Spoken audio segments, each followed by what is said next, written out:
didn't like it. No, it's just so weird to me. Like the feeling, the sensation. I'm like, I'd rather just be in pain. Thank you. I guess you wouldn't want to wrestle a giant squid or anything like that.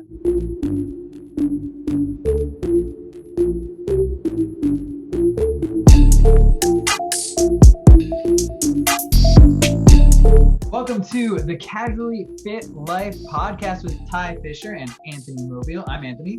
I'm Ty. And welcome to episode 16. So we got a couple cool topics today, and then one as our third is going to be super fun. So topic number one is on our physicality and fitness. So we're going to talk about manual therapy.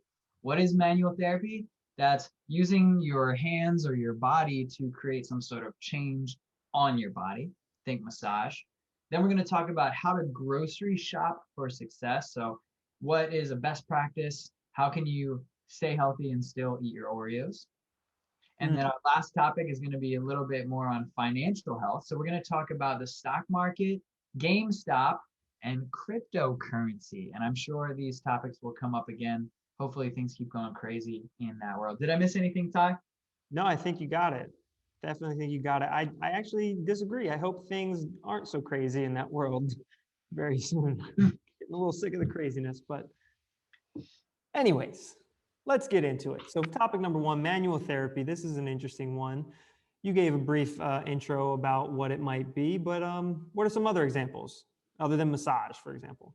So you have massage, you have the trigger guns, those high rate vibration guns. You have ISTIM, formerly known as GrassStim, but ISTIM is instrument-assisted soft tissue mobilization. Interesting. That would be your foam roller. That would be a metal tool that you use to create some sort of friction or change. And there's a little bit, in my mind, of stretching and mobilization techniques in this category too, but that's not really what I think of traditionally with manual therapy. Right. I'll say for me, I generally think of massage for sure, and like any sort of self version of that, foam rolling, lacrosse ball, whatever. I think of chiropractic also. Yeah. And I think of even like some physical therapy stuff too. Yeah, you have like cupping and scraping, those kinds of things. That's probably what people are a little bit more familiar with. Right. So with manual therapy then, I mean, what do you, I have some thoughts on it, but I want to hear what your thoughts are, like as far as if you think there is a best version of it, or when it's appropriate, or when we need it, how often we need it, and that sort of thing. So huge shout out to Kelly Starrett, first of all, because if it weren't for him, it would have been somebody else, but he was the first one who said, grab a lacrosse ball, grab a band, grab a foam roller, and he brought a purpose to it. So I'm a big fan of him and all of his work, especially in the early years. So when I think of manual therapy, you have no choice but to test and retest. Otherwise, it's just for mental relaxation, right? So when I think of a massage, my neck is stiff, my range of motion is short. After that, I need to show an increased range of motion. Otherwise, the amount of time that it took to apply that therapy was wasted. Do you think, I mean, I'm sure this goes hand in hand, and I'm sure it's like a byproduct of an increase in range of motion in that scenario, but do you think pain in and of itself is enough of a test and retest? Hell yeah. Yeah, okay. Me So you too. have like pain, range of motion, and then you have like function. So is a muscle stronger than it was before? And that could be like more stable. Yeah, definitely. So as a sports medicine person, every time you come into the doctor's office, they're like, hey, can you fill out this form? And you fill out all that information. You know, what's your pain today? How did you sleep? What activities are you doing? Are those activities affected by your condition? When you go to physical therapy, they write a really long note on you, and then they write what happened after they did their treatment. So that way they can change the format of the treatment to best provide a result for you. Yeah, right. That makes sense. So here's my little take, I guess, on it. Same shout out to Kelly Starrett. You know, obviously I've learned a lot from him just over the years, following him on YouTube and reading his book and all that. Definitely a lot of value has been, you know, I've taken a lot of value from him and applied it to my own like well-being practices for myself, trying to make sure I'm taking care of my mobility and my functionality for the long term. So shout out there. I love the self therapy there that you can do with the lacrosse ball and stretching. It's for me, it's the biggest game changer, right? Because massage in my mind is hugely important, and we could all benefit from a weekly massage, or I mean, heck, even like more often than that. But it's just not realistic for most of us. Yep. Who's going to be able to pay $100 every single week or multiple times a week? It's just not realistic for most of us. So taking that power into our own hands, I love it. So physical therapy stuff, there's some physical therapy stuff that I would throw in the category, and I am a big fan of physical therapy exercises as well. Chiropractic, this is the one that I take a little bit of an issue with, and I'll explain why, because I've thought about it, and I think I've figured out a fair way to address it. And my biggest issue that I take with chiropractic is, as a personal trainer, as a coach, it was stressed to me, absolutely stressed throughout school and through every certification I've ever taken, to never step outside of my scope of practice. Yep. And I think it is way too common within chiropractic for them to do that, to step outside of that scope of practice. I agree. Not to say that the fundamentals aren't valuable and don't have merit to them. That's debatable, I guess, but I think at least there's something there. I definitely feel better when I crack my back. So there's probably something there. But that's my issue, is they often step outside of that scope of practice, and without any sort of regard for telling you that you have some sort of Lyme disease and you need to take this supplement and that supplement, or else you're going to die of cancer. And it's like, I came to you to fix my hips, bro. What are you doing? Yeah. Which, I mean, they're not wrong, but it doesn't feel good to go to the back person, especially for an ankle injury, or the back person for a fever or illness. Yes. You have back pain, you have hip pain, and back extends from, the top of the back of your head all the way down into your hips and your sacrum, and even the hip function, because they directly attach. And I do think that, my knee pain could be a result of my back and hip structure, but you need to kind of look at it close to make sure that the integrity of the joint is fine, and then take a step back. So manual therapy, they do what are called joint mobilizations. Yes. And I believe that chiropractic providers do grade 4 mobilizations. Okay, break that down. What's grade 4 mean? So graded is, the idea here is that when you put a grade on it, you want to make sure that the certain people are doing certain things so that it falls within your scope of practice. Okay. So I'm looking at, I think it's called Maitland's grading for mobilization. So what you have is a range of motion all the way through to the anatomical limit of a range of motion before destruction, if that makes sense. Okay.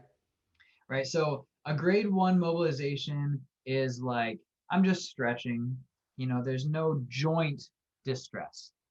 So my hamstrings get a little tension, we move back on. So now you have non-painful, or non-pathological in this case, range of motion. So grades 1 and 2 fall short into that path of first resistance. So in my head, grade 1, there's no resistance. So if I'm stretching my hamstrings, I'm doing a straddle and reaching to the one side, I'm like, oh, that's a little tight. Grade 2 is like, okay, I'm pushing and leaning into that tightness. It's a little uncomfortable. Right. So it's not quite painful, but it's close.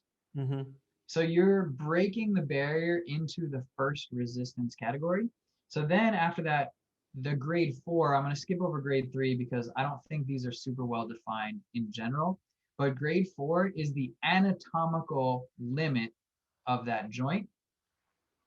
And a chiropractor will literally displace your hips to the end of the anatomical limit.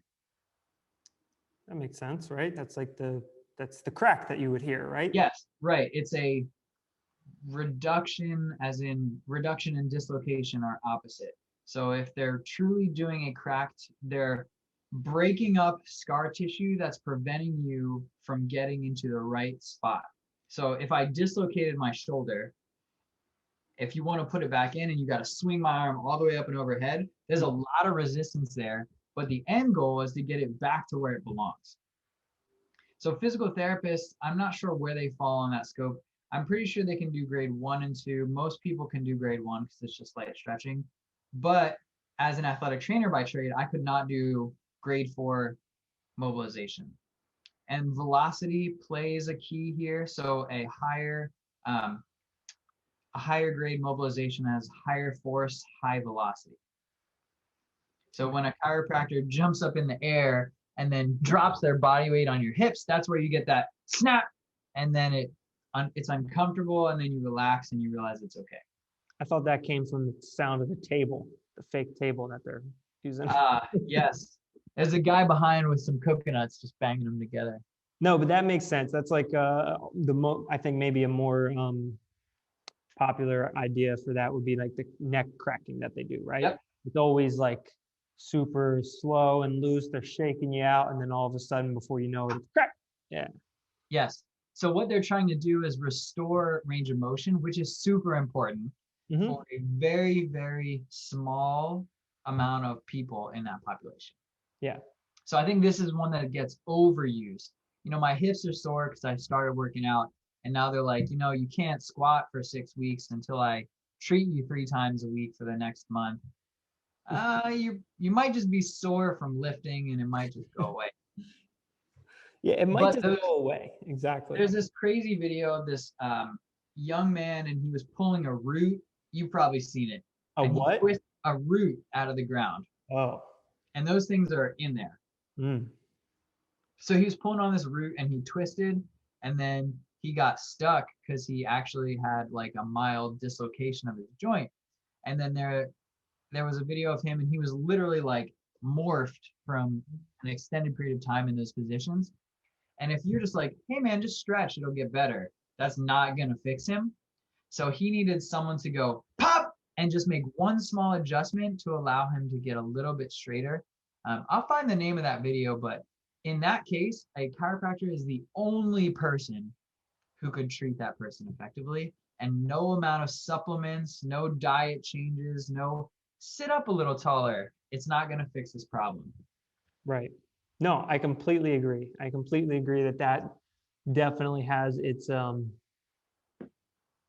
merit to it, right? Like it has its place. I think for me, I've just gone to too many that have tried to like completely distract me from why I'm there in the first place and not treat me for what I'm there for. And I've just like given up on it.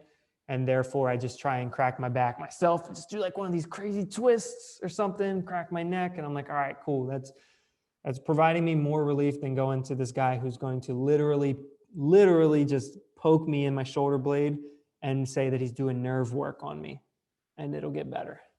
You pick the heaviest person you know and walk on your back, and then you're better, right? Yeah. Hey, just throw 135 on your back and let's take a little hike. Yeah.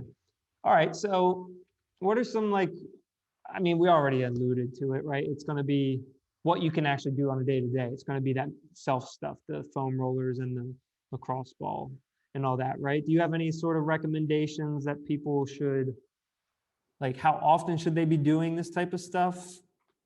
What type of stuff more specifically should they do? And that sort of thing? It's a tricky question. And I think what the general advice is to pain is an indicator. Some pain is okay, but as long as you see an improvement in what you're working on once you release it, then you're fine. If you see a decrease in function or pain that lingers afterwards, then you know you did too much. So K-Star always says like, oh, it feels good laying on a lacrosse ball and mobilizing my scapula. Well, should I fall asleep on it? No, definitely not, because it'll end up causing more damage than good, because you're creating a new problem. So when I think about pain, I think 3 to 4 out of 10, I'm cool with. And then once you release, it should go to 0. I definitely like that. You know, one way we used it, this is how we used it when I was at Villanova when we were doing like working with the football team there.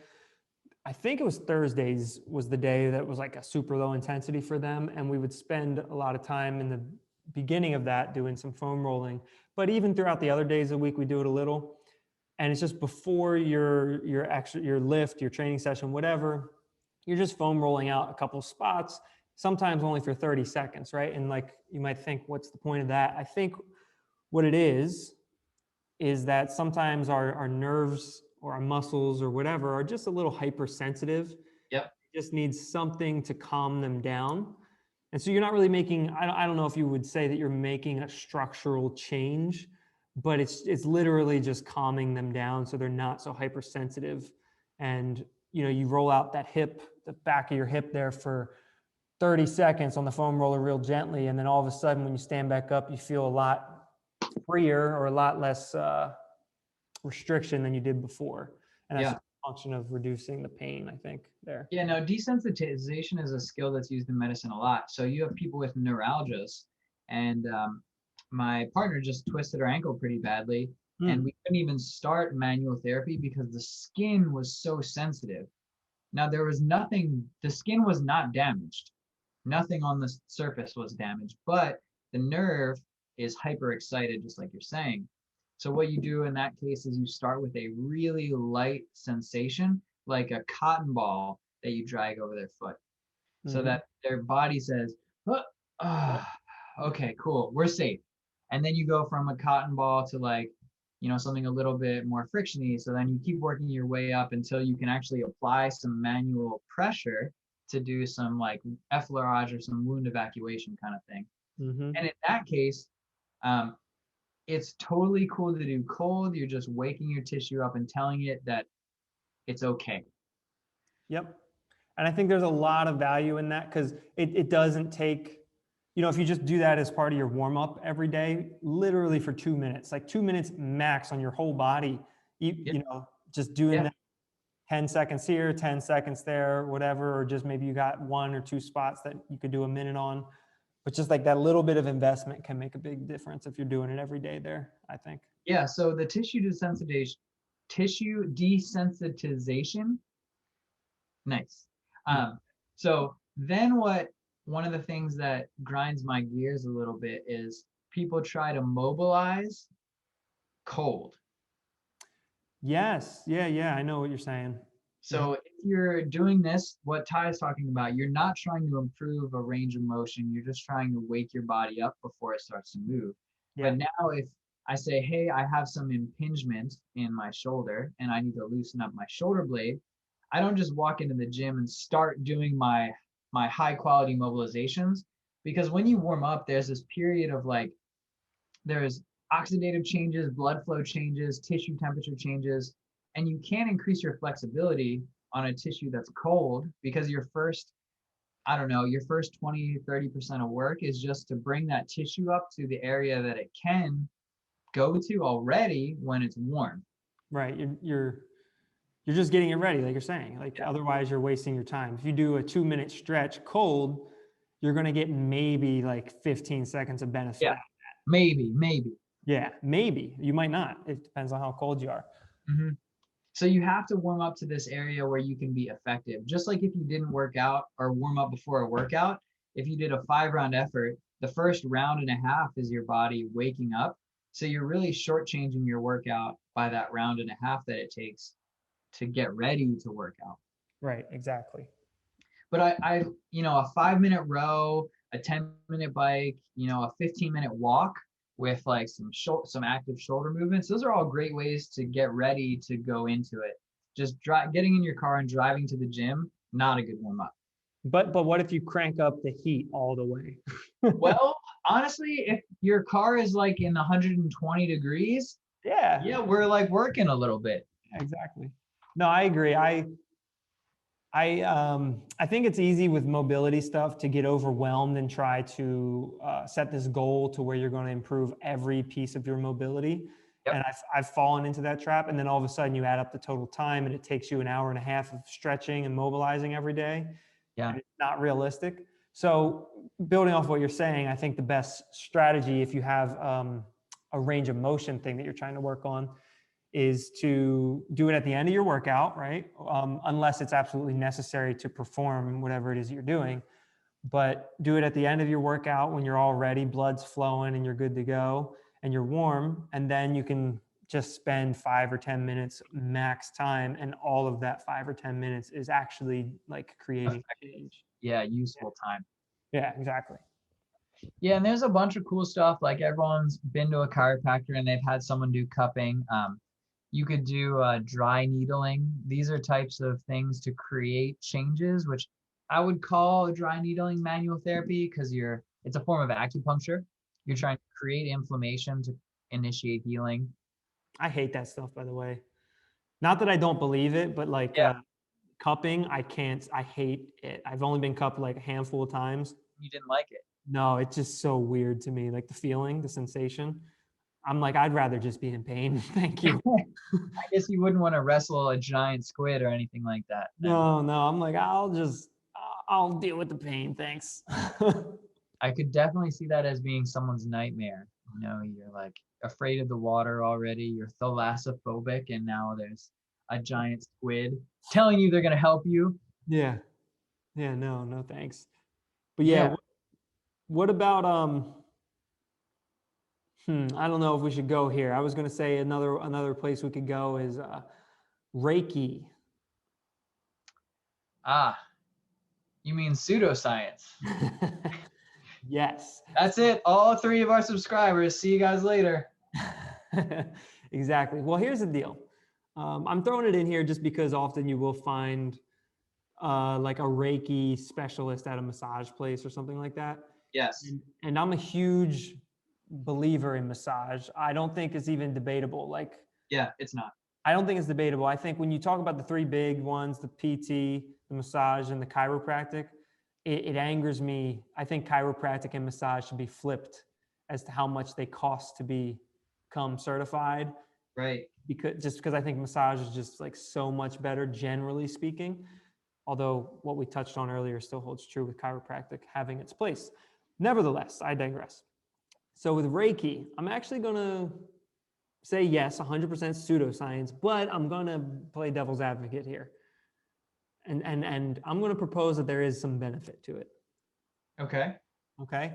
And here's what I think about it. And I've thought about this, and I think it is nothing different than guided meditation. Yep. And I think the benefits of meditation in any form are undeniable. So that's what I think about Reiki. So you're taking Reiki out of our manual therapy and putting it into mindfulness practice. It's a guided meditation. Yes. 100%. Love it. Love it. Absolutely love it. And the people who are into Reiki are probably going to say you're dumb and you're wrong. And I don't think it matters if you get a benefit from it. Please keep doing it until you stop getting a benefit from it. Yeah. Here's what I would say. I would say, I don't know what the traditional explanation of Reiki is. I don't know. I'm assuming it's something like I've heard it called like energy work and stuff like that. Chakras. Yeah, I'm sure it has something to do with something along the lines of chakras and energy and stuff like that. Mm-hmm. So what I would say is, A, I 100% don't believe any of that. I completely discredit that whole argument. But B, I could go get a Reiki session right now today and I would feel better. I know that. So I'm not saying it has no benefits. Don't confuse me. I just don't believe in your mystical chakras. I like that you have like an anti-placebo effect and you can still get a benefit from it. Yeah. Yeah. Anyways, anything else you'd like to throw in on manual therapy? Yeah. So one last thing, you can get tools and do this with your partners or a friend, and it's really not dangerous at all, but you don't need to spend a lot of money. You could get gua sha, which is just their shells. You can use a literal spoon or a knife that's not going to cut someone's skin. Like a butter knife? Or like literally a butter knife and a bunch of Vaseline. Yeah. And you could apply some good manual therapy. And there are so many videos online of how to do it. And as long as you're gentle at the beginning, you can learn it and do it on your own relatively safely. Yeah, I would agree. Yeah, and just get warmed up first, do a little light stretching, and then work on one specific area for 5-10 minutes, and that's all. Then move on to another area if you want. But I like the idea of stretching first, so you're loosening the tissue up. Then you perform the mobilization, and now you should stretch again because now you're actually reinforcing that range of motion. I like Just new territory. You can even strength train after some mobilization, but you just have to be a little bit gentle. Yeah, yeah. And then I would just say whatever what we were talking about earlier with desensitization and the example of the sprained ankle, like example that you gave. I think you should just apply that principle to the first few moments of any sort of therapy you're doing, right? Like you're saying, warm up to it, but warm the tissues up to it and desensitize them if you need to. Because I know me personally, anytime I do get a massage, I need the first portion of that. Like my muscles are just too, my tissues are too sensitive to like the teeniest bit of pressure. So I need that even if I'm like otherwise healthy. You know what I mean? I mean, so we've been in this about 10 years now. So 2 decades combined. That's not bad. Yeah. And the more that I learn and hear and watch and see and do, the more I think that nothing is wrong, but you should have a reason or a reasonable explanation as to why something is being done the way that it's being done. So I don't care what you're doing as long as it's moving you towards your goals and it's not causing a regression. But you should be able to explain, like, why, Ty, would you go to Reiki? Because you like guided meditation. That's why. And that works well for you. You know, and you shouldn't do anything that has no purpose or just because. As a health professional to a client, if you're administering a type of care this way, you just need to be able to explain why you're doing it and what its purpose is and how you're going to know if it's going to get better. 100%. I dig it. All right. Are you you want to move on to this next one? Hell yeah. I figured you wouldn't want to take point on this one. Bring it in. All right. So now we got to talk about some grocery shopping tips that are, I want to say, a little bit more concise than generic advice.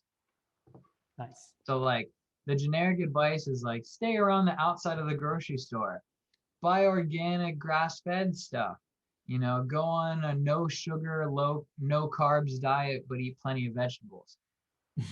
Now, that's a lot of information that doesn't quite add up if you look at it side to side.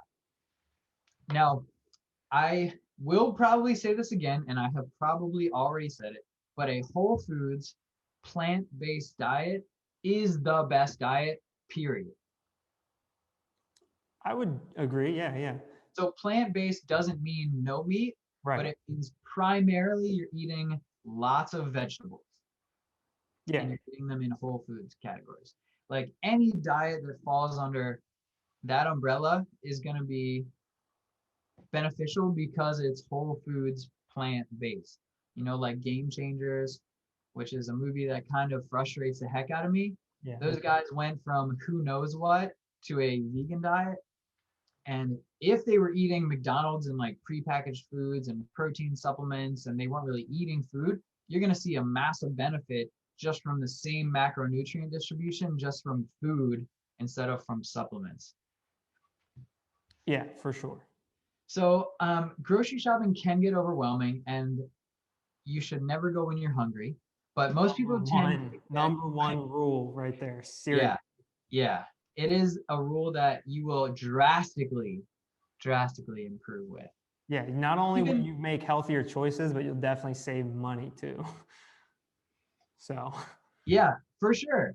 And so being prepared can really help. So, I mean, planning ahead, making a list, and get some healthy grab and go snack items are an easy one.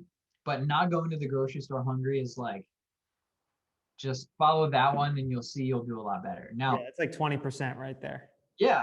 So now I wanted to categorize food into 4 categories. So you have your protein, your veggies, your dense carbohydrates, and then your fat. Now, when you go shopping, the easiest thing to do is stock up on 2 or 3 of your favorites of fat and 2 or 3 of your favorites of carbohydrates or starches. So do you have rice in your house? Yeah. Do you have potatoes in your house? I don't think so at the moment. So those are the two that I will hold on to pretty much forever. Yeah, dude, I love rice. I have a couple bags in the cabinet right now, Mhm. and they last forever, like you're saying too. Like Literally forever. I don't know with potatoes, they probably don't last as long, They don't. but rice will definitely last you like months, if not longer than that. Yeah, so we buy a 25-pound bag of rice from Costco for like $11. Maybe that's even maybe high. Yeah. So having that in the house is going to really help. So the other thing that I like is, potatoes are an easy one. Sweet potatoes, I think, last a little longer than white potatoes generally. Um, so then you have like a bread type. So I'm not telling anyone to not eat bread because frankly, it doesn't really matter if you eat bread or don't. It's a preference. But I really like a denser whole grain. I love Dave's Killer Bread. Oh yeah, dude, I do love those dense whole grain ones too, and Dave's is a good example. What So I much. do is I do tortillas, flour Oh, tortillas. nice. Another thing that lasts literally forever. The ones I have right now say they last for like 2 or 3 months, which is Mhm. still plenty of time, but Yeah, you're gonna have to cycle that stock. right. But you eat it. You'll Oh eat it. yeah, I eat it, yeah. So the other one for me would be oatmeal. And I know that you do a little oatmeal. I used to. I haven't like recently, but that's definitely a good fallback if you need some carbs for sure. Yeah, so like oatmeal, rice, and potatoes, that covers a lot. You don't have to like all three of them, but those three are super, super easy. So you get a 10-pound bag of potatoes for like, I don't know, $10. You get a 10-pound bag of rice for $10. You get a, let's say, like a, I don't know why you'd want 10 pounds of oatmeal. That seems like a lot of oatmeal. Seems excessive, but Clearly my least favorite on this list. But I don't think you have to buy brown. You don't have to buy white. You don't have to buy jasmine. You can buy red, gold potatoes. It doesn't matter. But yeah. just having a steady, consistent stock of these is going to help stock your pantry. And these are real foods too. That's the thing. Like, I mean, okay, the oatmeal, there's a little bit of processing, obviously, but like Mhm. potatoes, you know what I mean? Like that's pretty Yeah. straightforward. Was it the potato famine that was literally like almost the end of Ireland? Yes, I Just think not having potatoes made a country almost fall apart. also a country that ate like 80% potatoes. Listen, I would be totally fine. You can make potato vodka. There's like protein in potatoes. You can make it pretty far. Yeah, yeah. So rice, bread, oatmeal, potatoes, those are super, super easy to get in bulk. And those are the kinds of things that you want to get like once a month. Mm. So you can go a little bit more often as needed, but you don't need to buy rice, 10 pounds of rice once a month. That's something you buy and hold on to. So now we got the fat category. So the dense carbohydrates last a while, and so does your fat. Now, what is your favorite cooking oil? Hope you're over there. I usually just go with butter as much as I can, to be honest with you. Mhm. But I went with canola oil the other day because it was the cheapest. It was the balance of cheap and healthier. Although I know it's not the healthiest, Mhm. but it was cheaper Yeah, than avocado oil for sure. avocado oil is fairly expensive. Yeah, so I was like, all right, I'll risk it. But I actually cook pretty much everything with butter Mhm. as best I can. Do you use olive oil very often? I do not. So olive oil is like the most classic because the smoke point, the fatty acid profile, the usability, olive oil even has some flavor. Now there are some people who are going to say, but what about the great olive oil scandal where all of the olive oil in the US is rancid? I don't know. Yeah. Maybe you're right. Maybe you're wrong. I'm But not that. if you cook chicken thighs, all you need is a little bit of butter in that pan, and then the chicken thighs take care of the rest. Oh, they do the heavy lifting for sure. Yeah. So then you have nut butter. So nut butter is one of my favorites. Peanut butter, Oh, almond butter, sunflower butter. It doesn't matter. And Nutella is not a nut butter. no, Nutella. That's funny. I just I just realized they definitely try and like it's called Nutella. Nutella. They're actually trying to sneak in there. It's kind of messed up. Yeah, it's I at agree. least 50% like confectionery sugar. Yeah, I'm a big fan of all those as well. I also don't think it matters if you buy an organic peanut butter or if it's just like Jif or whatever it's called. You Mhm. know, I still think it's okay. As I long as it's do not- like to buy no sugar added peanut butter. So I guess you're looking at like 2 to 4 grams per serving. It will have that sugar in there, the carbohydrates naturally, and that's okay. Nut butter is like a pretty generic, like whole food. It has protein, carbs, and fat in it, and those are beans or nuts in general. Yeah. Oh yeah, beans too. Yeah, so those make like quick and easy supplements. Now, the reason I didn't put beans in this list so far is because beans are a combo food. They have a decent amount of protein, they have a lot of carbohydrates, Hmm. and they can have a little bit of fat in them depending on how you use them or what kind of beans you choose. But the rice, the bread, the oatmeal, and then you have olive oil, butter, and peanut butter. Hmm. Those are like my 6 staples.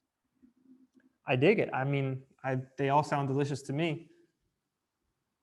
Yeah, so that's how I'm starting my pantry. Now, stock up on those. You put them in your fridge, you put them in your freezer, you put them in your pantry, you're good for a while.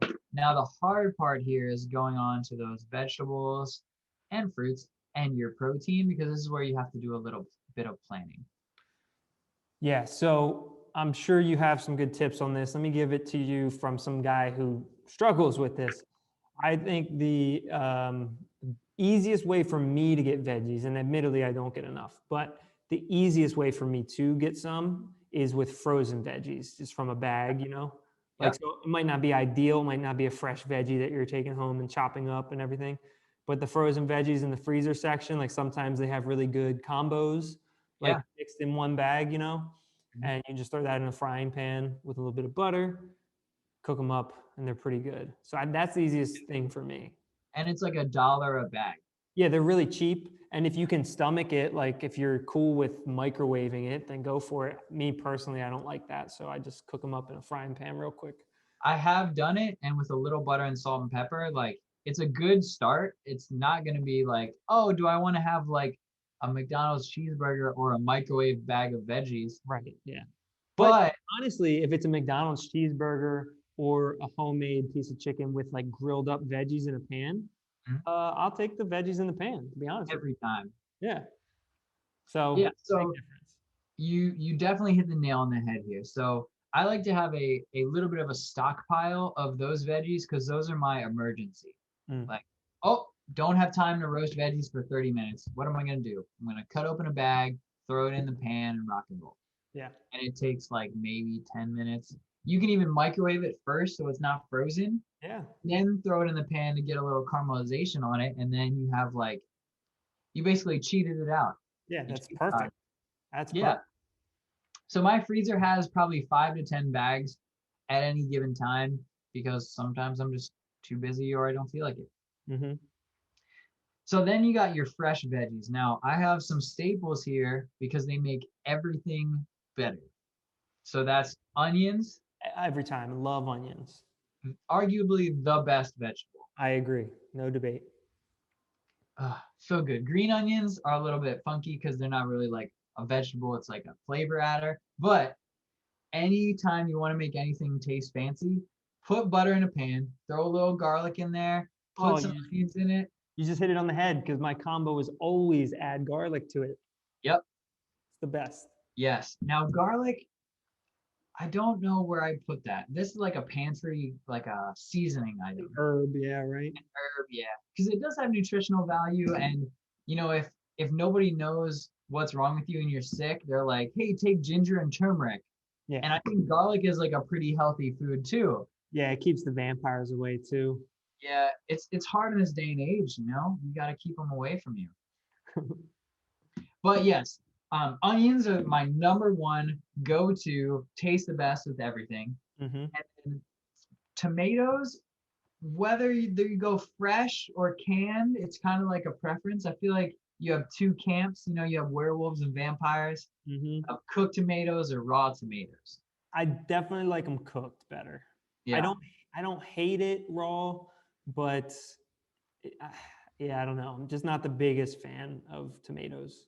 And I don't blame you. And cooked tomatoes are one of the most acidic foods that exist.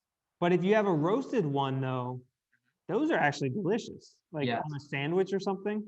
Those Mhm. are really good. I'm gonna say it's a challenge, but I would challenge you to have an in-season tomato with just a little salt on top. You just cut it up, put a little salt on, and eat it. And an in-season tomato is completely different than like a factory farmed Hmm. in December tomato. Hmm. Okay. Yeah, I'm how open it's to that. supposed to be. So onions and tomatoes. Those are you got a nice variety of those two things. They don't necessarily have to go together, but if you think Italian food, garlic, tomato, onion, then you have like basil, oregano, and those kinds of things. So then I have peppers Peppers, because they're great. so easy. You can get the bags of the frozen bags that are a combo between peppers and onions. Oh, Yep, it's a win amazing. every time. Yep, you can buy fresh peppers and cut them up, and then you just eat them because they're so delicious. They're like juicy and tasty, and Mm. they have like all this moisture, and they're crispy and crunchy. Or you can cook them in a pan and then have them with something like some fatty beef or pork to add a little bit of lightness to it. So onions, tomatoes, and peppers are my favorite. Now, do you like mushrooms? I love them actually. Mushrooms are a good one, and if I had to avoid meat, mushrooms and onions would be the only way I'd be able to make it through. Yeah. That savory taste with like a nice texture that you can like rip into really excites me. I've never had one of those like mushroom burgers that they have where it's just like a giant mushroom. The top of a mushroom? Yeah, yeah. I've never had one of those, but I've always wanted to try one. Mhm. I'm completely open to it because I love mushrooms actually. Man, that I'm just hungry now. They're actually a little bit on the expensive side though. Like They are. for the amount that you would eat, you know? Like because Yeah. you get one of those little things, I can't remember how much it actually costs 'cause I haven't bought one in a while, but you could pretty much eat the whole thing, so it goes quick. Yep. So Yeah. So, and a lot of people just don't like mushrooms. yeah, that's true. That's true. But the things that I eat the most of, aside from onions, are broccoli, cauliflower, and Brussels sprouts. So I'm with you on the broccoli. I'm not a huge, I shouldn't say I'm not a huge fan of the other two. I just haven't had them that much. Yeah. So maybe my mind could be changed, but I'm with you on the broccoli for sure. We cook all three of them the exact same way. And we rinse them off. We break them into smaller pieces or you cut them in half. You toss them in a little bit of oil. We use coconut oil, but because it has a little more flavor, but we've used olive oil too. And then you put salt and pepper on them and you put them in the oven at 375 until they're how you want them. Perfect. It's like I'll cook 3 pounds of broccoli at a time. And I have literally kept eating broccoli and Brussels sprouts, and I've done it with all three of them so much that I'm like, my stomach actually hurts because they're so good and I can't stop eating Yeah. I've been there. I cook them all the same way as I said before, though, like in a frying pan with some them. butter. Mm-hmm. And honestly, like it's not even when you're talking about broccoli, especially, it's not even like you're just stomaching it or like now you can bear it. It's like really good. Yeah, with salt and butter. Yeah, it's like really good. So next time we chat, try and roast them in the oven at 375. Usually it's like 25 minutes or so. I like it with a little bit of char on it, like Yeah. a little bit of brown or black because it gives it a little crispy crunchiness. Mm-hmm. And it literally takes 2 minutes, and I put it in the oven, and then it's done. Yeah, That's you it. walk away. Yeah, So lazy. I dig it. Perfect. Here, I'll throw Um, in another tip, mhm. another cheat code at the grocery store for me Cheat codes. I like it. is it's pork rinds. Oh, okay. So So you like the low carb, crunchy snacks. yeah, because that's exactly what it is. So it's like a replacement. If you're somebody who loves junk food, Mhm. it's like you love a bag of chips or something. It kind of satisfies those same sort of like desires that you have there for a chip, but it's just protein and fat. Mhm. And you can get the flavors that you want, whatever. Like I have them staring at a bag right now of salt and vinegar. Oh, nice. So good, but they have barbecue, they have the hot ones, whatever. So that's one of my cheat codes. If you need that, if you're somebody who needs to fill that junk food gap with something, it's definitely a healthier option than a bag of chips. Because if you think about a bag of chips, you're pretty much only getting carbohydrates and some fat. And maybe a ton of fat too. Right, right. And maybe not the best type of fat. But with this, you're getting the protein and fat, no carbs. Yeah, and you stop people from wasting parts of a pig. Yeah, exactly. So some other vegetables that I had on this list are like squash kind of falls in that category of like a potato, and it's cool because squash comes in a wrapper. It comes in the skin, so it stays a little bit longer. You can do spaghetti squash, literally any kind. It cooks the same way. I absolutely hate green beans, but they're pretty good when you fry them up with butter and salt. As with anything. I have to make that concession. So corn is an interesting one. Corn, in my eyes, falls under the carbohydrates because it's so carbohydrate dense. It does have more nutrients than rice. It does have more nutrients, most likely, than a piece of bread because it is a vegetable after all. And then things like eggplant fall under that category because they're pretty dense. They're starchy vegetables.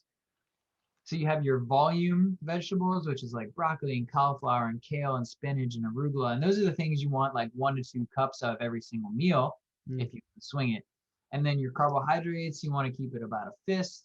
Same thing with your fat, you're looking for like a thumb. Now, fruit is super tricky because it has a lot of sugar in it. And if you're trying to lose weight or lose body fat, just don't have fruit. Yeah, because you'll eat a ton of it too, because it's good. Yeah, it is good and it's sweet and it has its purpose and it has nutrients in it. But if you're not at the body composition you want, it's gonna only hurt you. For sure. Now, the last category is protein, and my absolute all-time favorite protein, and this is why I think no one should be a vegan, is eggs. Eggs are the best. Yeah, there's no reason that you shouldn't eat eggs, even if you are a hardcore vegan, right? Like, Well, ethical, right, or religious, I guess. Well, that's what I mean. I assume, you're right, religious is a different story, but I assume most people are vegan for ethical reasons. But there's nothing, I mean, obviously, if it's a factory farm, different story, but there's nothing unethical about eating like eggs naturally. You know what I mean? Yeah. Like if you have 5 chickens or something like that. If you have 5 chickens, you are going to have so many leftover eggs. Yeah, exactly. I mean, if there's 2 of you in the family, you could definitely bust through them every day, but. Yeah, I could bust through 5 eggs every day. Easy. But yeah, I could understand you not wanting to do it if it's coming from a factory farm where the chickens are like packed in there. Yeah. But yeah, no, perfect example, eggs. The best. It is the best. For me, followed closely by, I'm not necessarily saying this for taste purposes, but just the total package of ethical, or I shouldn't say ethical, but how I feel about it morally, the value, the nutrition would be the chicken, actually. That's my close second. Yep. Now, I'm a thigh guy Same. for lots of reasons. Same. But I've yet to be convinced by somebody that breast is the better meat because thighs are definitely the better meat. It's not even close. It's not even close. I cooked up a bunch of them last night and I threw on some teriyaki as I was getting in there. Oh. There's this Sweet Baby Ray's, this, was it called honey teriyaki, or maybe it's called sweet teriyaki. So you got to be careful not to put on too much because you'll definitely bump up that sugar. Yeah. But it was a bunch of chicken thighs, and it was absolutely delicious. I'm gonna have the same. When was the last time you overcooked chicken thighs? You mean like overcooked as far as like cooked them too long or cooked? Yeah, you made them dry. Actually, I don't know. Right? And when was the last time you made dry chicken breast? Every time. Every time. Every time. It's just so annoying. Unless you cook it over a candle for like 20 hours. I have a recipe that actually I'll send over your way, but you cook chicken breast for 2.5 minutes and then 30 seconds. That's it. Okay. But yeah, they're so finicky, and chicken breasts are leaner. So there's less fat in a chicken breast, and that's fine. But it takes more skill. So if we're talking about ease, you get a crock pot, you throw in some chicken thighs, and you put in literally anything flavor-wise that makes sense together. And then you let it cook for 6 hours. And then if you ever have a hand mixer, you can just bust it in there, and then you have pulled chicken with, again, no effort. Perfect. Yeah. Now you can do that same thing with pork, but pork is a little bit of it's a little bit more costly to the environment to make pork. It's a little bit more costly to your wallet to make pork. And it's a little harder ethically to raise an animal that's not a complete dumbass Like a with pork. Yeah, exactly. A chicken. The pinnacle of animal stupidity. Now maybe they're cute, maybe they're monsters, I don't know, but chickens are pretty dumb. Yeah, in my view, chickens are definitely below cows and pigs Yeah, on the evolutionary scale. it could be our fault, like we factory farmed stupid animals, Yeah, yeah, yeah. be dumber. But so you have like pork and beef higher up on the food chain, and they're a little bit harder to raise, and it's all delicious. But if you're going with simplicity, like have fish once a week, Hmm. doesn't matter what kind. Have a ton of eggs because they're like a whole food. They have a great protein balance. They have some fat and some cholesterol in there, which is good for you. You know, it's hard to overeat because it's almost purely protein. And eggs go in literally any dish. Yeah, just be careful if you like cheese in your eggs, Oh, yeah. not to go too far with it because you can definitely. Sounds like an experiential piece of advice. Yeah, yeah, yeah. I've gotten pretty good at cooking eggs without cheese, to be very good. Mhm. But there's just always better with cheese. You just can't get away from it. I know I've been doing feta and some red onions. Oh yeah, yeah. So my egg recipe here, you go butter in the pan, then you put whatever your favorite onion is in the pan, let that cook for a little bit, salt and pepper on it, and then you go ahead and you crack your eggs in there, mix them up, and then you can add some cheese if you want. Perfect. It's You perfect. are literally every breakfast restaurant in existence. That's it. Perfect. You're a professional chef for breakfast. Yep. Nice. So, quick recap, because I don't want to spend too much time. Have eggs in your house all the time because they're super easy and super delicious protein. If you're a vegetarian vegan, it's a little bit harder to do, but eggs are always a winner. Have some broccoli, cauliflower, Brussels sprouts. Those are my number one. Onions as a flavor add because I can't live without them. Yeah, me either. And then stock up on rice and some oatmeal and some peanut butter and some regular butter and olive oil. And your pantry is really good. So the only thing you're shopping for on a weekly basis is whatever protein and veggies you need for the week or 2 weeks.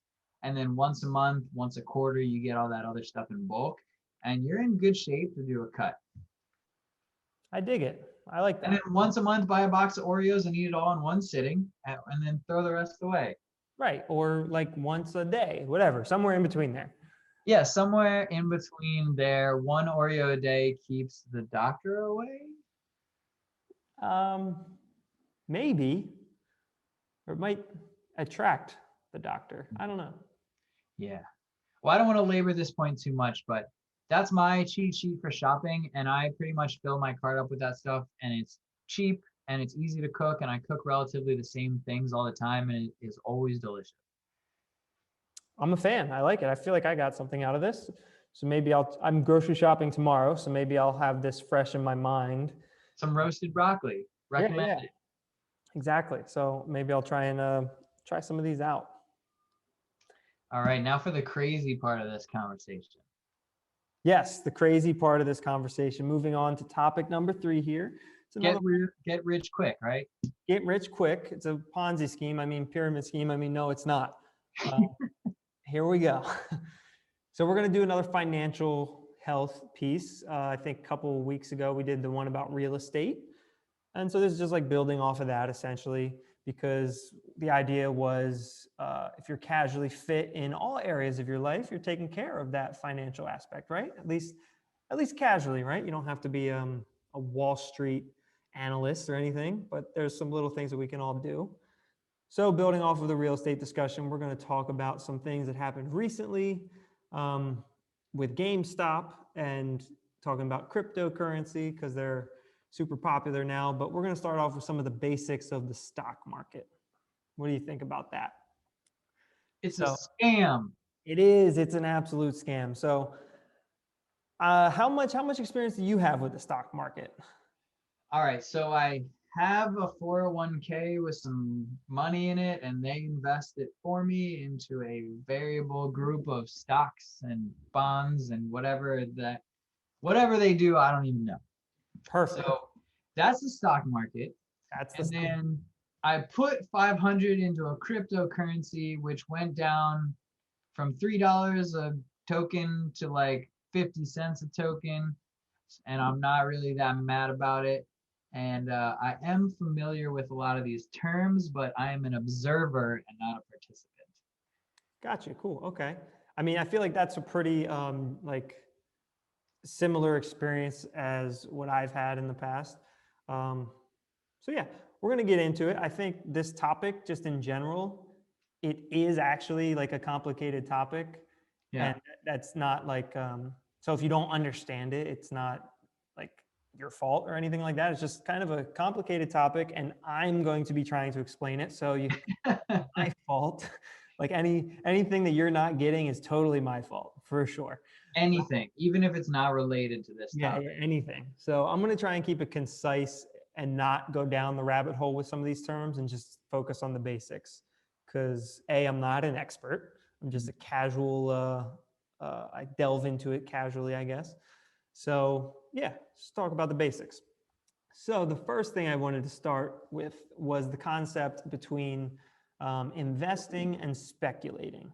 These are two terms that are thrown out often and I think get confused often. And again, you could go in depth as far as what each of them means. I'll keep it simple. Speculating is when you don't really know anything about what you're putting your money into.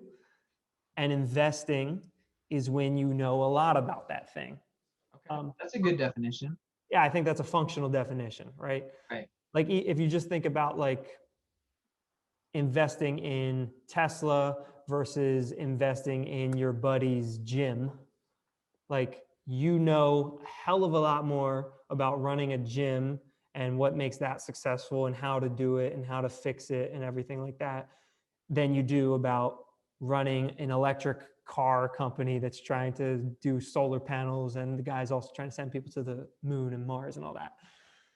So you'd be investing more going with what you know, investing in your buddy's gym rather than speculating on whether or not Tesla is going to do well. Right. So you could have like in speculating, you can benefit from an early adopter, I Mm-hmm. imagine, because you're just guessing on what seems cool. And then investing, your advantage is how that thing works, so you understand the economics of it. So your insider knowledge there is in the expertise. Right. And so we're going to go into it a little bit further in this next step. But you can win on both of those strategies and you can lose Yeah. on both of those strategies too. You could speculate and become a millionaire and you can invest and lose all your money. Like it could happen. So it's just talking about like large numbers and statistics and being realistic. You're better off going with something you know, and that would be an investment more or less. Now, taking it to the next stage here, the next step is this concept of intrinsic value versus market value. And this is where you actually might be, even if you are a fitness expert, let's say, let's stick with this example for now, as far as we can take it. We'll see if it falls apart. I like this theme. We're using this as our jumping off point. So let's stick with this Tesla versus a gym, and you're a gym expert. So when it comes to intrinsic value and market value, basically the idea is our market value is what the market, what someone is willing to pay for the thing right now. Mm-hmm. And that's when you're talking about stocks, it's whatever the stock price is. Whatever Tesla's stock price is, that's the market value. Now, intrinsic value is the idea of what is the thing actually worth, like in reality.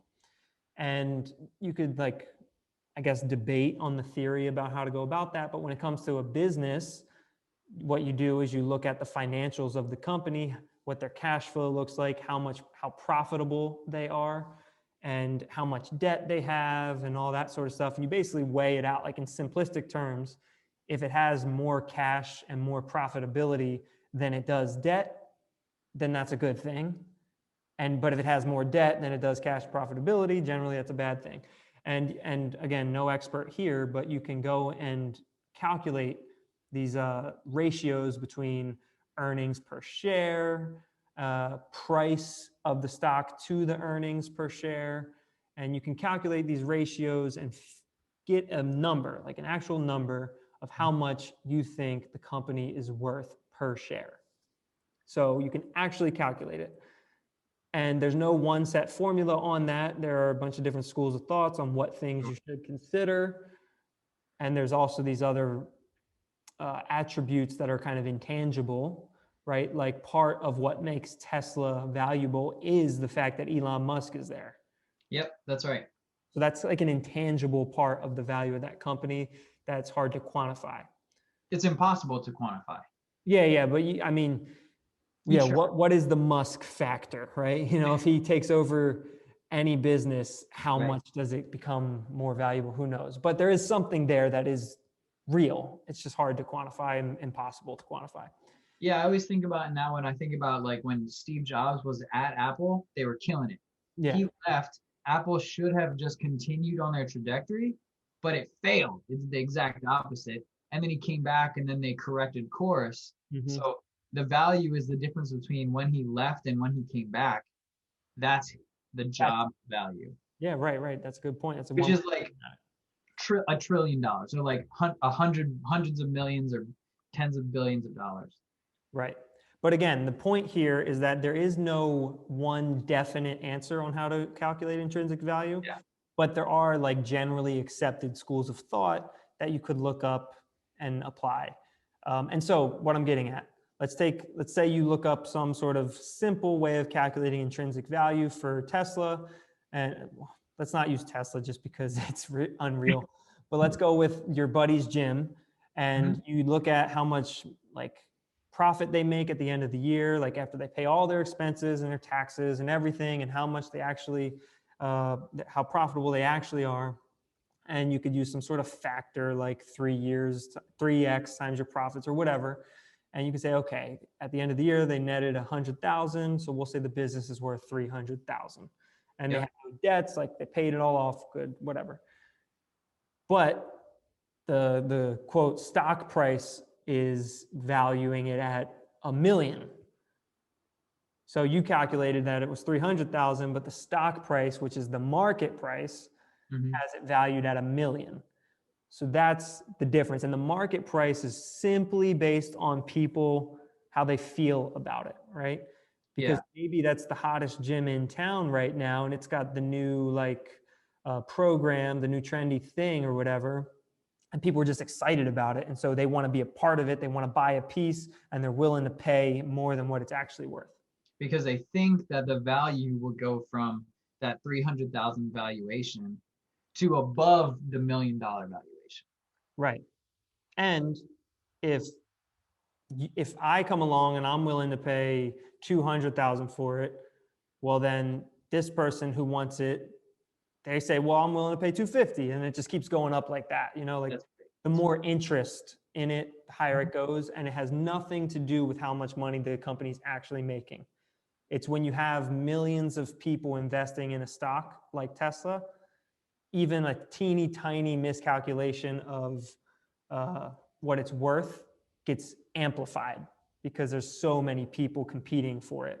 Yeah, like when Elon Musk says, I'm going to buy 1.5 billion in Bitcoin. Yeah. He's the person who has this like early adoption following. So when he does this, the price is going to surge because people do what he does. Yeah. Because they think he sees something that they don't. Right. But it has nothing necessarily to do with the actual value of the company or the Bitcoin or whatever. It's just a feeling, right, that people go off of. Now, this is a question for you. So if I have a gym and it profits $100,000 a year, I want to go public with my company. So the point of going public is to raise money to allow me to improve my business. Correct? Yeah, I mean, that's the idea is you're going to take that money from those stocks that you issued, those shares that you issued, and you're going to invest it into your business in some way, right? Right. So if my business is worth $100,000 and I'm gonna sell 1,000 stocks, so another $100 each. So do I determine the IPO price? Yeah, so what these companies will do, this is where they'll work with like investment bankers and people like who are really experts in valuing companies. Hmm. Because that's what I'm getting at with saying that there's no one way to do it. It's like there are people whose jobs are to evaluate companies and determine how much they're worth and negotiate a price. And so like they'll hire a firm, like if you're Tesla or whatever, they'll hire a firm that will go into all the details of their financials over the past whatever amount of years and their plans for the future. And they'll try and come up with a valuation for the company that will IPO. And, if you determine it's $1 a share or $20 a share or whatever per share, you got to choose that price strategically if you're IPOing, because if you set it too high and nobody buys it, that's not a good look. Yeah. So Um, now I have my gym that makes 100,000 and I sell 1,000 stocks for $100. So now me as a business, I get $100,000 of capital. And the reason people buy it is because they think I can take that $100,000 in capital and turn it into more money per year that will make up that initial investment. So that way, each of those shares is worth more than $100. right. So I buy one share at $100, Mhm. and 1,000 people do that, so they give you your 100,000, and you turn your company's profits this year were 100,000, next year they're 200,000. Right. So we made up our initial cash flow in 1 year. Yeah, I mean, this is obviously unrealistic, but if you take that 100,000 and now your profits the next year from the investment that you did in marketing and R&D and revamping your services and your products and whatever, now you generated 200 in profit the next year. Well, I'm still owning your company, one share of it for $100, but it's actually worth 200 now. So I just got a great deal, right? Mhm. And then assuming it goes 1 year further than that, not only did I make up the money that I put out, but like now I'm just all gravy here. You know what I mean? So if I want to keep owning my business, do I have to have majority ownership of my shares? So if I say I have 100 shares and if I only own 10, what happens at that point? Yeah, so I'm unclear exactly on this, but definitely a majority. There are definitely rules in place and like standards of practice, I guess you would say, for like the rights that are afforded to majority shareholders. I think there's like, I don't know what percentage it is, but if you're a certain percentage owner, you get a spot on Yeah. like the board and whatnot. So if I'm basically selling my company to everyone, Mhm. so I'm giving up a partial ownership. So do I owe those stockholders any money at the end of the year if I continue to turn a profit? You could, it depends on how the agreement is set up. So what you're getting at is dividends. Mhm. Dividends are when a company will pay their shareholders some portion of their earnings at the end of the year. Um, and the funny thing with dividends is like it's not required for them to do that. They can decide to do that 1 year and they can decide not to do it the next year, even if they're still making money and they're still profitable and maybe they even make more money the next year, but they decide to invest it all back in the company instead of paying the shareholders. Right. And And some, that has the upside because the company will be worth more, therefore the stock will be worth more. right. And you can always look at that before you invest in a company. You can look and see like the history of them paying out their dividends. And Cool, cool. And some people only invest in stocks that do pay dividends, and other people don't care. Um, and some people will even like, when you set up an investment account, I've only done it through Vanguard, but I assume every other place is the same. You can select to always reinvest the dividends. So even if you get a stock that pays you dividends, it will just reinvest it for you back into the company and buy more shares. So it's just some people like cash, some people want to reinvest it. It's kind of up to you, but you can look and see what the company has done historically, and that can generally be a good sense of what they'll do in the future. But So I'm liking this. I'm learning a lot from this. But they can change that at any point too. Like they can pay dividends every year for the past 15 years, and then you decide to buy in, and then all of a sudden they stop paying dividends for whatever reason. Yeah. So I mean, it's no guarantee, but I suppose they could maybe make some sort of promise, but I don't know if they have to stick up to it. Seems like a rich person move. Right, exactly. But real quick, just going back to the idea, not the mechanics, but the idea of calculating the intrinsic value of a company, what it's really worth by doing your research into their financials and everything, versus the market value for what it's trading at. This is the key. This is absolutely key if you're picking stocks here, if you're investing in Tesla or your buddy's gym. Because if you can accurately assess the intrinsic value of a company, then it's super easy to know whether or not you should invest in it. Because you just say, okay, the intrinsic value is $100 per share. Mhm. The market price, what it's actually trading for, is $150 per share. I'm not buying it. Yep. Why would I waste my money that's trading at higher than what it's worth? Now you could do that and you could gamble, and that would be speculation again. Speculation. And maybe it still goes up and you make money. Great, but that was speculation at that point.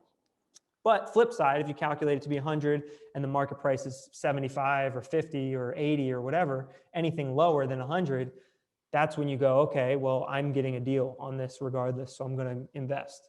Because Right. I know, for whatever reason, I know that this company is definitely worth 100 right now, but it's trading at 80. So And in my head, whenever I think of stocks, every time someone buys a stock, the value of that stock is being pressed upwards because people want to buy it. yeah, just by the demand for it. Even if it's just one purchase, it's like a gentle upward nudge. And the more gentle upward nudges you have, Yeah. right? But that's artificial. That's Yes. that market value being affected. That doesn't affect the intrinsic value. And so that's the whole name of the game, is trying to figure out how to value the intrinsic value of the company. And there's like books on it, and it's why Warren Buffett is the best of what he does, because that's what he does all day, is calculate intrinsic values. Now, moving on from that, the next step that I wanted to point out was this book. Speaking of Warren Buffett, it is called Warren Buffett's 3 Favorite Books. That is the title of the book, Warren Buffett's 3 Favorite Books. And it's not by Warren Buffett. It's by Preston Pysh. And what he does is he just basically, in about 150 pages here, I think is what it is. Yeah, it's like 160 or 70 pages. He summarizes the concepts that are in Warren Buffett's 3 favorite books, which are, one is called The Intelligent Investor. One is called Security Analysis. Those 2 are both by a famous guy named Benjamin Graham. And then the other one is The Wealth of Nations, which is from 1776. Wow. I never read The Wealth of Nations. I never read Security Analysis, but I do have The Intelligent Investor, and I tried reading it, and it's just like too over my head. So that's where this book comes in. It is so fantastic. He breaks down everything, and those books, by the way, each one is like over 500 pages. So this is 160 pages right here of all the best stuff, and he breaks it all down in super simple terms. I'm talking the first 50 pages are about a kid who owns a lemonade stand. So you can follow along, okay? He breaks it down, talks about intrinsic value and the concept here, and all these other, he actually goes into Warren Buffett's strategy on like valuing stocks, which I'm actually rereading at the moment. So I'm excited to get to that part. But he also talks about in here Warren Buffett's 4 rules. And I just wanted to read them real quick because they're the 4 golden rules of investing, and they're short and sweet. So number 1, an investment must be managed by vigilant leaders. So no matter how good the company looks on paper, even if the financials add up, you know, the CEOs are in and out all the time. Do you trust who's in charge to actually keep up with what's been going on? Are they potentially someone who was involved with a scandal in the past? What's going on? All that stuff matters. And that's kind of an intangible that we were getting at. Elon Musk, is he a vigilant leader? I guess remains to be seen, appears to be. Number 2, an investment must have long-term prospects. So you're not trying to get rich quick overnight.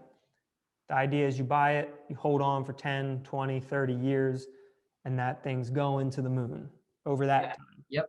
And this is Buffett's rules, and it's not the only successful series of rules.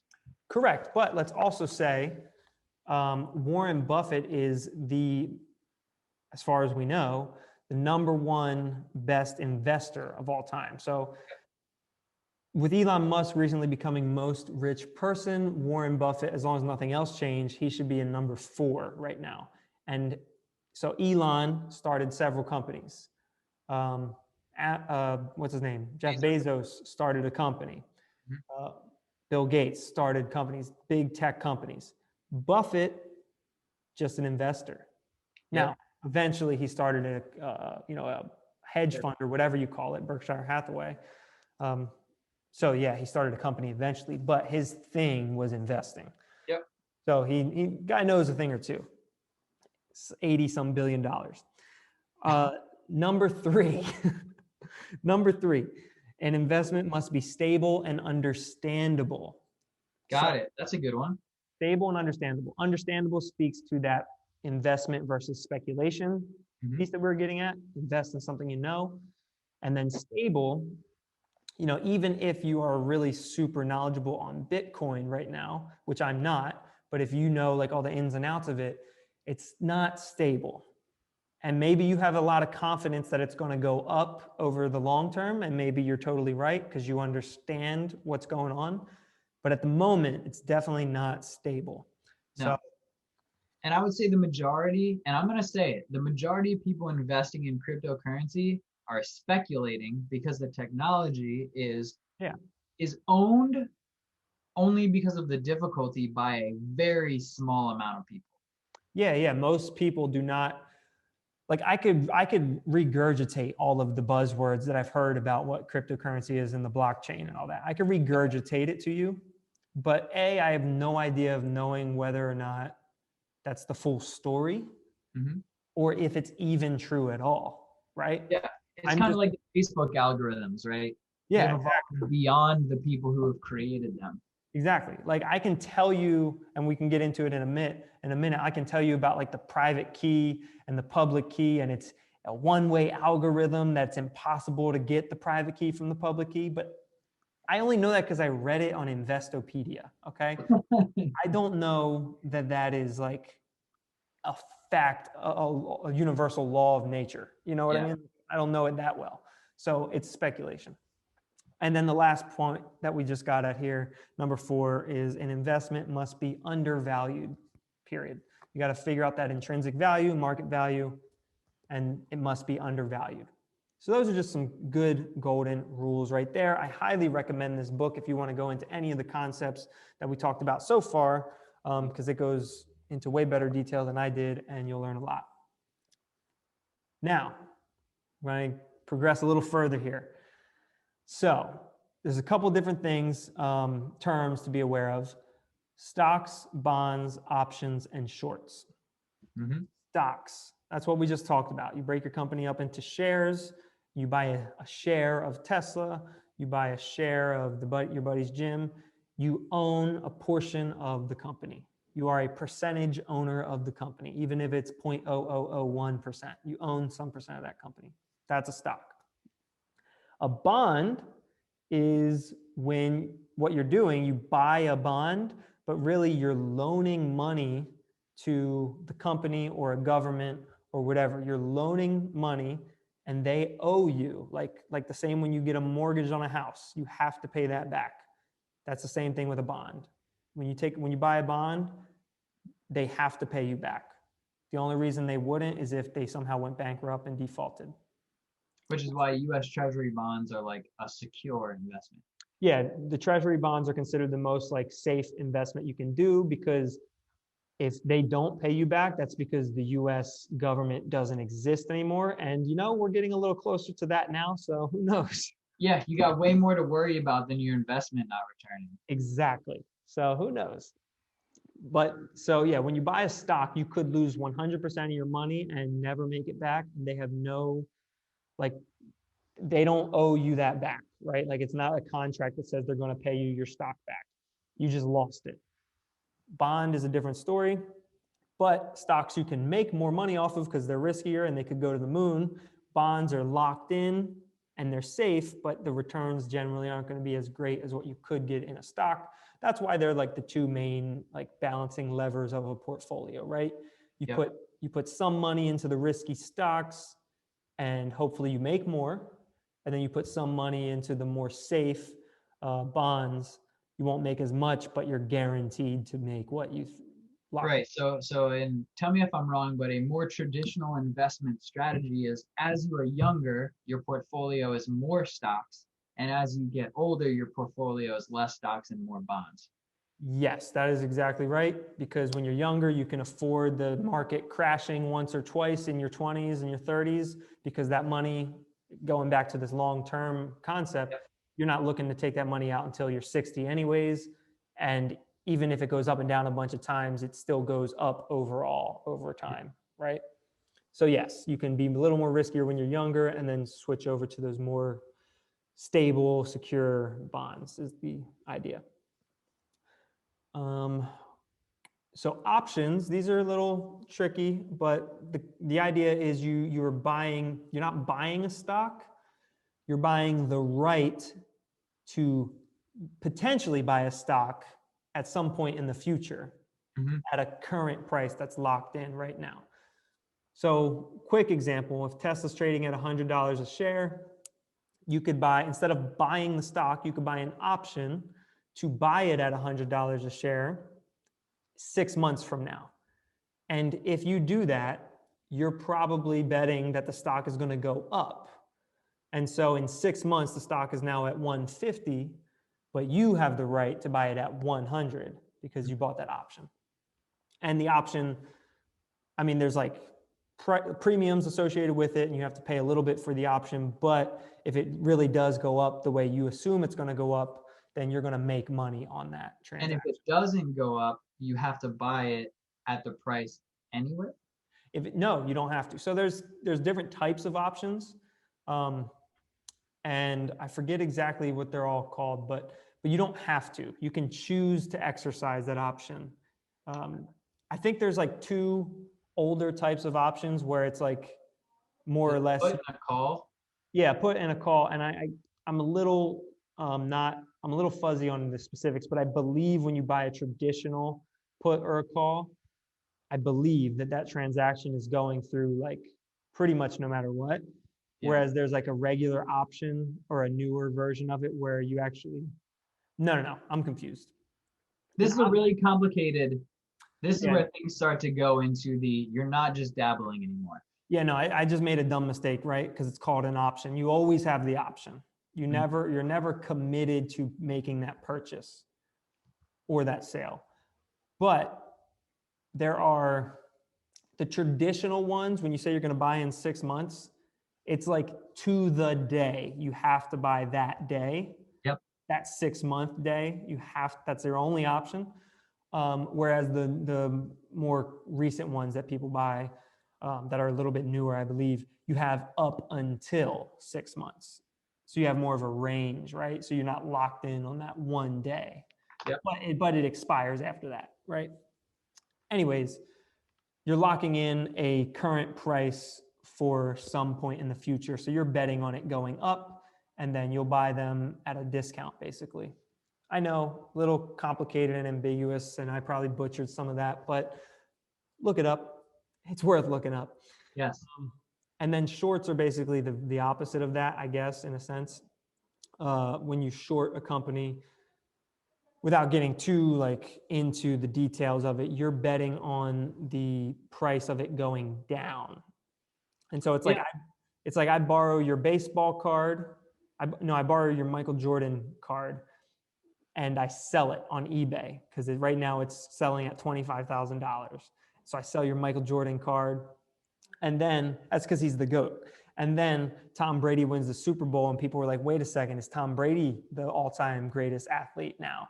And so Michael Jordan's stock price goes down, and now his baseball card is not worth as much, or his basketball card is not worth as much. So it was $25,000, which I sold it for. Mm-hmm. But since Tom Brady's now the GOAT of GOATs, I can buy a Jordan card for $10K. And so I buy it back and then I give it to you. You still have your Jordan card and I have 15K. Yep. So like that's basically the idea. I know. Again, That was good. That was good. you gotta work through it in your head to get it. Like, and you gotta do like an example because it didn't click for me when I just read it. You know, I had to see an example. Now that led to some trouble. Yes. So now we're on to the GameStop story. My favorite story of all time. What happened here was a bunch of rich people were shorting GameStop Which is a reasonable thing to do. Because of Amazon and retail is dying in general, and you can download games from the internet. There's no reason to go to the store and buy a game. Like you can't trade a game in. You get $2 for your $60 game. You can't. It's digital. You can't trade it in. Well, yeah, now you can't, right? So yeah, completely reasonable to short GameStop. Makes sense. GameStop, like it's gonna go down. Yes. So bunch of billionaires are doing this in their hedge funds. Some people on Reddit caught wind of it. I don't know how, but they did. Because these things have been public-ish, or that information was accessible. I think so. Yeah, I'm pretty sure it is accessible. I'm unclear on whether or not it's supposed to be or not. I'm not sure. Somehow somebody found out that it is a very heavily shorted stock. And Reddit being the, I don't know, the king of all memes. I will put this in quotes. They call themselves retarded autists. Yes. So that is a self-quote, and it's a gross name. And it was on a subreddit that has been on the border of being banned for a long time for improper conduct. Yeah, but that's a compliment in their world. Yeah, they embody it. It's proud. That's pride. And whatever. It's cool, whatever. They caught wind of it. And again, being like, the internet always wins, dude. It's troll city, meme city. Like, we're going to win no matter what. So they said, basically, fuck these billionaires. What we're going to do is we're going to go ahead and we're just all going to buy GameStop stock. And going back to the things we already talked about, like you said, it drives the price up because people want it. So it becomes more valuable. It has nothing to do with whether or not the company's doing well. It's just simply more people want it, so the price goes up. And they drove this stock. I believe it was definitely below like $20. It could have been below 10. I really don't remember. I think it was like $17 at the time. Yeah, okay. So it's below $20, $17. Over the course of a couple of months, I don't think it was too long, maybe 6 months or so. But then it really shot up at the end of those couple months. They got it up over $400, I think. It was over 500. I'm pretty sure it was over 500. Okay. So if you're shorting a stock, you're making money off of it going down. Billionaires are making money off of the stock going down. And they bought in, let's say, somewhere in the ballpark of $17. I'm sure some were higher, whatever. Then it goes up to $400 or $500. They just lost that whole spread there. Yes. So now, this is the part that I'm a little uncertain with. So they said we're gonna buy this stock, and we're betting it's gonna go down. But now the stock goes up, but they still have to buy the stock anyway. I just borrowed your Jordan card. I borrowed it. You're cool with me borrowing it, but you're not cool with me just never giving it back. Yeah. Right? And so that's what shorting a stock is. Like, I borrowed your stock and I sold it, but I said, I promise I'm going to get it back to you. Like, I promise. I have to get it back to you somehow. Yep. And if I sell that Jordan for $25,000 and it goes up to $30,000, well, now I have a decision to make. I have to decide, okay, he needs his card back. Am I just going to buy it now and take that $5,000 loss? Or am I going to wait because I still think it's going to go down, and hopefully it goes down to 20. I'll buy it then and I'll just get out. I made 5,000. Everything's cool. If I decide to wait like that and it just keeps going up and up and up and up, I'm fucked. And there's a time limit on this. So there was a time pressure piece as well. So with shorting, I don't know for certain. I don't think that there is traditionally a time, like a specified time limit on it. I Mhm. think the idea is you can hold out as long as you want. I'm really not sure. But at a certain point, like you're just tying up your resources and you're losing, like it's not doing anything for you. So maybe there is some time component associated with it that I'm not aware of. But either way, like what these people on Reddit are trying to do, like the conversation is still going. Yeah. They're still saying, no, let's keep the stock price up. Let's hold on. Everybody keep buying, don't sell. Because they want to hold that price up there. Yeah. So, and that's the thing. When you buy a stock at $100, it could go down to zero and you lose $100. When you short a stock at $100, there's no limit on how high it could go. And so, Unlimited downside. unlimited downside, right? Where there's an unlimited downside and a fixed amount of good side when you short it. Stocks are the exact opposite. Yep. So just an interesting story. And I'm a huge fan of the internet, just fucking with these billionaires. I don't care. Yeah, I read around their downside have been upwards of $70 billion, and that may be incorrect. And I'm sure they'll make 100 billion in the next whatever phase, so they'll make it back. Yeah. But I think this whole story is like the David and Goliath. They just wanted Goliath to eat shit for a couple seconds to show that they can make them do it and bend the knee, and it worked. And it worked. It's amazing. But the thing is, like, I'm still not going to buy any GameStop stock, because it goes back to that intrinsic value thing. Like the company is definitely not worth what it's trading at right now. Nope. And but people made a lot of money on it. oh yeah, if you bought in early, if you were early on that Reddit subreddit thing and you bought in at $50 or whatever, and you bought, I don't know, $1,000, $10,000 worth, like what's the percentage on that? 2,500%. Yeah, what's the percentage on that? It's crazy. It's 2,500. So from 20 to 500, you're looking at, 10,000 turns into 25 million. I think that math checks out. I don't know if it does, but I'll just go with you. It turns into a hell of a lot more than 10,000. So yeah, and most people didn't buy in at $20, and they didn't buy in $10,000 at $20 because that's a stupid investment. The stupid investment at that moment. Yeah, it's a stupid investment in general. But if you have enough people, it can go crazy. It's anything in the world. If enough people believe something, then it just is that is. Yeah. So it's a fun story. I think it's hilarious. And yes. And it's going to happen again. And it will happen again with something in some way, shape, or form. All right. So I'm good on GameStop. I love it. The last piece we have here is crypto. I don't want to belabor it or talk too much about it. I'm not an expert, but just going to give some general thoughts on it. Bitcoin is the one everybody knows. It started out 10 years ago or so, trading at like pennies, and fractions of pennies even. And people were using 10,000 Bitcoins to buy a pizza. Like this is all real stuff that happened. And then now today, one single Bitcoin is worth over $40,000. Yep.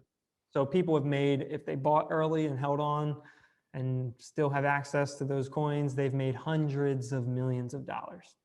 It's crazy. It's crazy. Yes. So the new rich, the nouveau rich in this category. Yeah.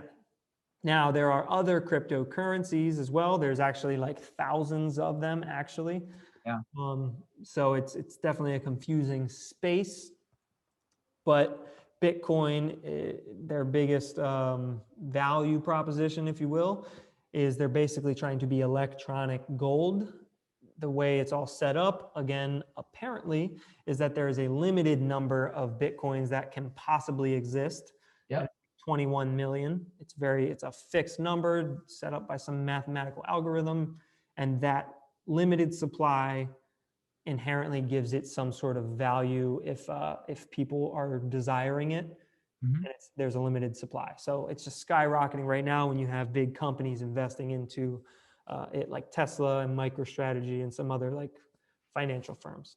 So it's basically electronic gold is how it's being positioned as. Okay. Yeah, and the USDT does not rely on the gold standard anymore. So there's that piece of information for you. Yeah, since Or what? USD, not DT. That would be. Yeah, but since like the 70s or something like that, or maybe Mhm. earlier. So then there are other types of cryptocurrencies. You're like, oh crap, it's at $40,000. I mean, how much higher is it going to go? Is it even worth investing in? I'll just give you my take. What I've done recently with I've looked at 2 other cryptocurrencies, and I've invested in them because not because of them becoming the next Bitcoin, because I think Bitcoin has won that world. It is the electronic gold, and it's going to be hard to dethrone it because it's at 40 some thousand. The next highest coin is at 1,700, and that's Ethereum. Yep. Big gap to make up there. Which I thought was crazy when Ethereum was $300, and now Right? it's 5 times that. Right, exactly.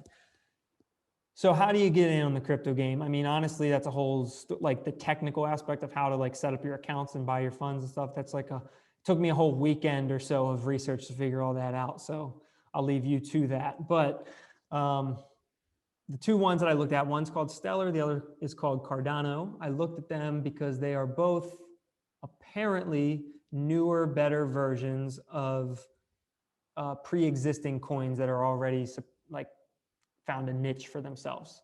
Mm-hmm. Stellar is supposed to be a newer, better version of Ripple, which is like this, for lack of a better term, a PayPal of cryptocurrency. Yeah, and their piece of technology is about speed, Yeah, speed speed. of monetary transfers and validations. Right, there you go. And then the other one that I went with was Cardano, which is apparently a newer, better version of Ethereum. Mm-hmm. And the Ethereum's big thing is like these smart contracts, which is what they're called. I Yep. can't really tell you a whole lot about what that means, but it sounded good. And Smart contracts is where the contract will be fulfilled without the 2 parties having to verify. Once you have proven that the work on one side has been completed, it is already done. And there are thousands, just like all blockchain, there are thousands of people who validate that transaction, and they validate that the promise on one end has been done and that the payment has been verified and removed. very nice. Yeah, And smart contracts are pretty cool. I think the other piece of this puzzle is they call them decentralized applications. Like they're trying to build, apps like you would have on your smartphone, but they're on a decentralized network, which apparently has some benefits to it. Like people can see the source code and all that, and it's like more secure, because people can see it and see if there's any bugs in it or like something Yep. like that, something nefarious going on. People would know. So I don't know. There's just they're supposedly newer, better versions of things that are already existing that have found a niche to dominate, and Yeah. they are trading at less than $1 both. And so I decided to speculate and put up some amount of money that I am okay with losing 100% of it. I'm okay with losing 100% of that money. Buy some of those coins, hang on to them for 5 or 10 years. And if they really are newer and better, then they should, over that amount of time, take over the market from those 2 existing coins. And if Ethereum can get up to 1,700, then its replacement should get up to 1,700. That's my logic. But it's all speculation, and I'm okay with losing that money. So that's the key when you speculate. That's right. And you're not putting your emergency fund and your retirement fund No, into these. no, come on. It's a little bit of money. It's a small amount of money. And who knows? It could be, if it does go up to 1,700, well, sure, that's a nice chunk of change. But again, it's money that I'm willing to lose. Perfect. And that's great advice. Money you are willing to lose. So much more to be said, so much more you can go into detail on all these different topics. I highly recommend this book right here, Warren Buffett's 3 favorite books. There's other, timeless good ones, Rich Dad, Poor Dad, we've said so many times.